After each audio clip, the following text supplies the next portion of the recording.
Hello folks, it's me. It's a new year, it's a new day, and it's a new video. And this is my first video for 2012. And I went out and bought a little stash. I wish I could say it was my first vinyl purchase of 2012, but it is not. I bought these records during the daytime on New Year's Eve, and have yet to buy any new vinyl for 2012, so I can't answer Derek's thread yet. Not yet, but a bunch of new records for the new year.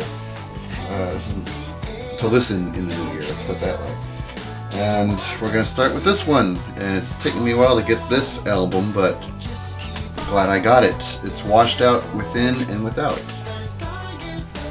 And this is a damn good album. I love this album. Very nice. As you can see by the cover, it's somewhat of a romantic record, but I just see it as a soothing record. When I put this on, very, very chilled and relaxed atmosphere. A perfect record for, let's say, I'm having a stressful day, and you know, the weight of the job and the weight of everyday life is just too much sometimes. Put this nice white vinyl on and just chill out. And everything at the end of side one, everything's all better. At the end of side two, you're a whole new man again. So that's what this record does for me. I really love this album. Because I just bought these records recently and didn't get much time to sit with them. I only listened to it one time, but there will be many, many times this gets listened to in my home. So real good album. Love this album. Came with a download card, and I'm going to take advantage of that as soon as I turn the camera off. Okay. In fact, these first few records, you know, I've only listened to once because I haven't had much time lately to listen to a lot of vinyl. But maybe tonight I'll do that. I really hope I can pronounce this right because I'm terrible at pronouncing things. Mahavishnu is the name of this album, and this was influenced by all the videos I've been seeing lately on the vinyl community. I've been watching like a lot of Derek's, a lot of Astro Traveler, and other people's videos, and I've been seeing a lot of jazz being shown on the VC. So that's like been everything I've been listening to so far. And so the last time I went out to get these records, I saw myself browsing through the jazz section more than the rock section, but that's okay because I love this album. You know, John McLaughlin and Billy Cobham, Bill Evans is on this record, and people I'm familiar with, especially Bill Evans, this guy right here. Bill Evans, I've seen him, I have footage of him jamming with Vital Information, which is Steve Smith's band. I have also footage of him jamming with and doing performances with Bruce Hornsby, his band. So was quite aware of him. And I've only listened to like this record one time, like I said, but it is a damn good record. It does have like an 80s sound to it because it was recorded in '84, but still an enjoyable record for being something from the '80s. I mean, just because it's from the '80s doesn't mean it's not good. And this is a damn good album. I really enjoyed the chops and groove on this one. Good album. And I got a John McLaughlin record. John McLaughlin with the One Truth Band, Electric Dreams. And just like the last record I showed, this thing is badass. This is just a badass record. I love this album. I love the grooves on it, the drummer's chops on it. Whoa. Let's drop to the record. A damn good album. I wish I could like name songs. On this one, I only had time to listen to side one, but the song Miles Davis, Broken Dreams, Electric Size, Desire and Comforter were just smoking. I loved those songs. Unfortunately, I only heard side one. Have yet to venture into side two because of just not enough time in the day, unfortunately. I wish there was. I would have spent the whole day with this album because it's just that good. Really love this. The playing by John McLaughlin. He just smokes. Even on one of the songs, he takes a banjo solo. It just sounds incredible. So, real glad to have that now. This is one I listened to. It reminded me of my childhood. My brother used to have this album on 8-track. I saw it in the store today for like a couple of bucks, and I thought, I remembered the cover, but I didn't really remember the songs, so I thought I'd buy it just for nostalgia's sakes. And it was such a good album. I had a fun time listening to this whole thing. It was George Duke, Follow the Rainbow. Normally wouldn't buy something like this, but I remember, like I said, I remember my brother had this 8-track and he played it all the time, and I just remember the cover. I don't know why I remember that cover, but I do. And actually, Sheila Escovedo plays percussion on this album. You might know her better as Sheila E. And where is she on this one? Oh, there she is. This lady right here. And Ricky Lawson on drums, who played for Michael Jackson when he was on tour. Also played for Phil Collins when Chester Thompson took a break from touring with Phil Collins. So he was Phil Collins' drummer for a couple of tours, and his drum's really tight on this album. Real fun funk record, some jazz, some Latin, so it's pretty fun. This is a fun album, and for a drummer, some tasty chops on here to listen to, so really enjoyed this album. Okay, the next stack here, I have not had time to get to yet, so I have not heard these records, and so, I mean, obviously I've heard of them, but have not given them that first initial spin yet, and can't wait to do that. Stevie Wonder, Fulfillment, and First Final. Really can't wait to jump into this one. Having already owned Innervisions, Talk Book, Songs of the Key of Life. Love me some Stevie. So, was really happy to find this one at a really affordable price. Haven't really ventured into buying expensive records yet these last couple months, but I will later in the year. This is from the Ellen Parsons Project, Pyramid. Been getting into their music lately, thanks to the BC. I think I saw a few people show their records. I decided to buy a few. Really loved what I heard, and just started buying up on these. Really love the music on here. Really love the way they're mixed. Alan Parsons, of course, started off as a tape operator and engineer. He worked with the Beatles, he worked with the Hollies, and of course worked with Pink Floyd on Dark Side of the Moon. So a man that knows his way around a recording studio, and it doesn't help that he's a musician as well. I mean, I wouldn't say he's a virtuoso or anything, but he can speak the language and make some very interesting records. So can't wait to dive into that one. Another Ellen Parsons project. This one's called Stereo Tommy. As you can see, it's in like a blue slipcase.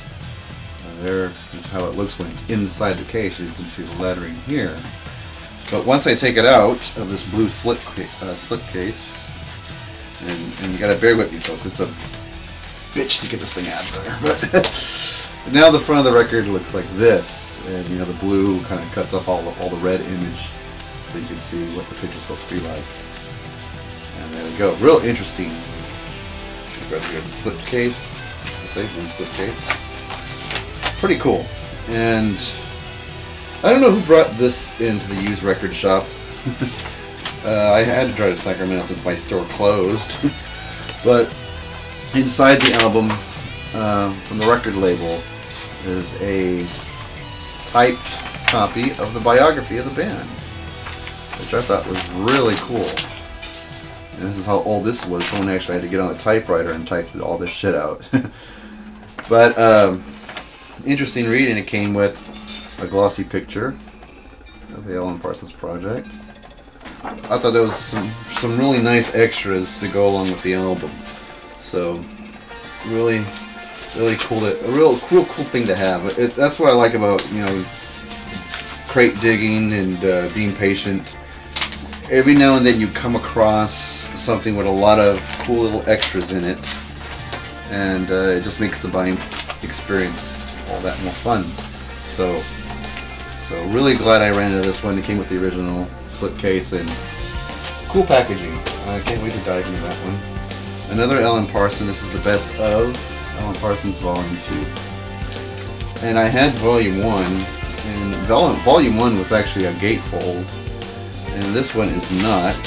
And it just came with a lyric sheet as the insert. You can see it here. And maybe this is just not the original. Maybe the original was a gatefold with a lot of cool stuff and pictures and stuff to read. Maybe this is just a reissue with a no frills reissue. But it's the music that's important, and so I can't wait to jump into this. I've heard iRobot, I've heard Don't Answer Me, but there's Turn of a Friendly Card Part 2. But there's a few songs on here that I have not heard yet, so I'm sure I'm going to like this big time. So Alan Parsons Project Best of Volume 2. Alright, so now we're going to get back into a few jazz records here. Another John McLaughlin record, Ballo Horizonte. Haven't listened to this one yet, but it's one of those records you got a good feeling about. And I'm sure the last McLaughlin record I listened to was Smokin'. This is like really good, so can't wait to dive into that. This one I have heard before, just not this version. It's a 10-inch record from Joe Jackson. It's a 10-inch record for Look Sharp. I already had this on vinyl, but found this collection. It's the whole album on 2 10-inch records. I don't think my vinyl copy had this picture in it. So I went ahead and bought it, and it wasn't very expensive, and can't wait to give it a spin and check it out. I know a lot of people are not too high on the Visa, are not too crazy about 10-inch records, but I actually like them. They're just fun to collect. This will be my 3rd 10-inch record in my collection. I've been looking for some more 10-inch records. I keep finding like really old titles, like in the 50s and 40s, and so I guess I'm just trying to look for more popular rock titles on 10-inch records. And then when you go crate digging, you never know what you're gonna find, and I found this, and really cool. Okay, another jazz record. There's quite a bit in the stash. No, this one I really can't wait to get to, but I need some alone time. I gotta disconnect the phone, turn off my cell phone, blah blah blah. No distractions. I want absolutely no distractions when I listen to this record, because I'm sure this is gonna be an experience. Miles Davis, Live at Fillmore. I definitely have seen this album make the rounds on the VC, and now I have a copy of my own. And if I can just get some time alone with this goddamn record, I can experience all its awesomeness. But that'll. But like I said, I want the moment to be right. It's almost like going on a on the date of your life or something. I just don't want any distractions. I don't want the phone ringing. I don't want anyone talking to me. I just want some time alone to absorb all the music on it. Alright. This one. Mahavishnu Orchestra. I really don't know if I'm saying that right. This album's called Apocalypse. This looked really awesome. And there's the folks that were involved in that. You see the gentleman sitting here. It's George Martin. He produced all those great Beatle records. John Lupani showing up here. Haven't listened to this one yet, like I said in this small batch here, but I see a lot of people that impress me in here, so cannot wait to give this a spin. It's on Columbia. It's out here. Columbia, so really cannot wait to spin this one. I'm pretty sure I'll like it. It's hard to say when you haven't spun the damn thing yet. I really wanted to wait to film this until I listened to everything, but I don't know, I was kind of excited to get back into video making for the new year, so I really didn't want to wait, and God knows how long it's going to take to listen to all this. It'll probably take me a couple of days. Okay, back to the pop rock 80s era, Level 42, and the name of this album is World Machine. And I know I've heard other songs on this record, but right now I'm drawing a blank. The main song on here was their big single, Something About You, which was one of my favorite songs from the 80s.